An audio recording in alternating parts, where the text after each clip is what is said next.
பாகிஸ்தானுக்கு உளவு பார்த்த குற்றச்சாட்டில் கைது செய்யப்பட்டுள்ள ஜோதி மல்ஹோத்ராவுக்கு போலீஸ் காவல் மேலும் 4 நாட்களுக்கு நீட்டிக்கப்பட்டுள்ளது. ISI தொடர்பு குறித்து வலுவான ஆதாரங்களை திரட்டும் வகையில் விசாரணை தீவிரப்படுத்தப்பட்டுள்ளதன் பின்னணி என்ன?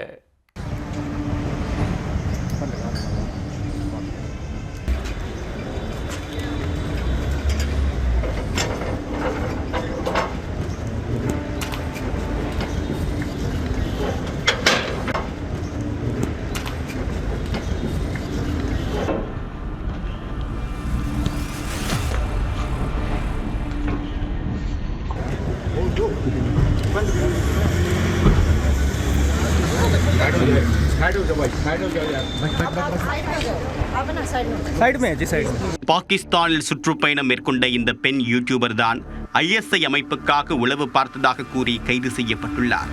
டிராவல் வித் ஜோ என்ற பெயரில் பாகிஸ்தானுக்கு சென்றவர் உளவாளியாக மாறியதாக தகவல்கள் வெளியாகியுள்ளன. ஆதாரப்பூர்வமாக நிரூபிக்கக்கூடிய நோக்கத்தில் கிடுக்குப்பிடி விசாரணை மேற்கொள்ளப்பட்டு வருகிறது.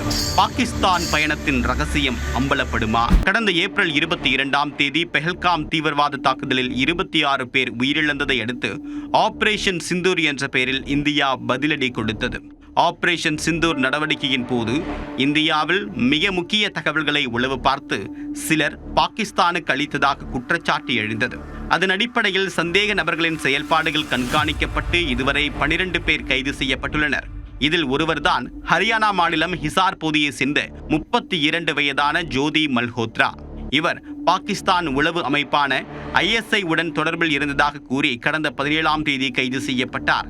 பிறகு 5 நாட்களில் போலீஸ் காவலில் எடுத்து விசாரிக்க நீதிமன்றம் அனுமதி வழங்கியது. அப்போது போலீசார் மேற்கொண்ட விசாரணையில் டெல்லியில் இருந்த பாகிஸ்தான் தூதரக அதிகாரியான எசான் உர் ரஹீம் என்கிற டேனிஷ் உடன் ஜோதி அறிமுகமானது அம்பலமானது. முதலில் பாகிஸ்தான் செல்வதற்காக 2023ஆம் ஆண்டு டேனிஷ் உடன் அறிமுகமான ஜோதி தொடர்ந்து அவருடன் பேசி வந்துள்ளார். இதையடுத்து பாகிஸ்தான் சென்றவர் அங்கு ISI அமைப்பை சேர்ந்த 6 பேருடன் தொடர்பில் இருந்ததாக குற்றம் சாட்டப்பட்டுள்ளது. இந்த நிலையில் ஜோதி மல்ஹோத்ராவிடமிருந்து 3 செல்போன்கள், லேப்டாப் ஆகியவற்றை பறிமுதல் செய்து ஆய்வுக்கு உட்படுத்தப்பட்டுள்ளது. அதில் டேனிஷுடன் அவர் உரையாடியதற்கான எந்த ஒரு பதிவும் சிக்கவில்லை என்று கூறப்பட்டுள்ளது. இருந்தபோதும் ஆபரேஷன் சிந்தூர் என்ற பெயரில் இந்தியா பதிலடி கொடுத்த தருணத்தில் டேனிஷுடன் ஜோதி மல்ஹோத்ரா தொடர்பில் இருந்தது உறுதி செய்யப்பட்டுள்ளது. குறிப்பாக கடந்த 2 ஆண்டுகளாக பாகிஸ்தான் தூதரக அதிகாரியாக இருந்த டேனிஷ் உடன் பேசி வந்துள்ளார். இது தொடர்பாக மேலும் விசாரணை நடத்தக்கூடிய நோக்கத்தில் ஜோதி மல்ஹோத்ராவுக்கான போலீஸ் காவலை நீட்டிக்க கோரிக்கை விடுக்கப்பட்டது. அதை ஏற்றுக்கொண்ட நீதிமன்றம் மேலும் 4 நாட்களுக்கு போலீஸ் காவலை நீட்டித்து அனுமதி வழங்கியுள்ளது.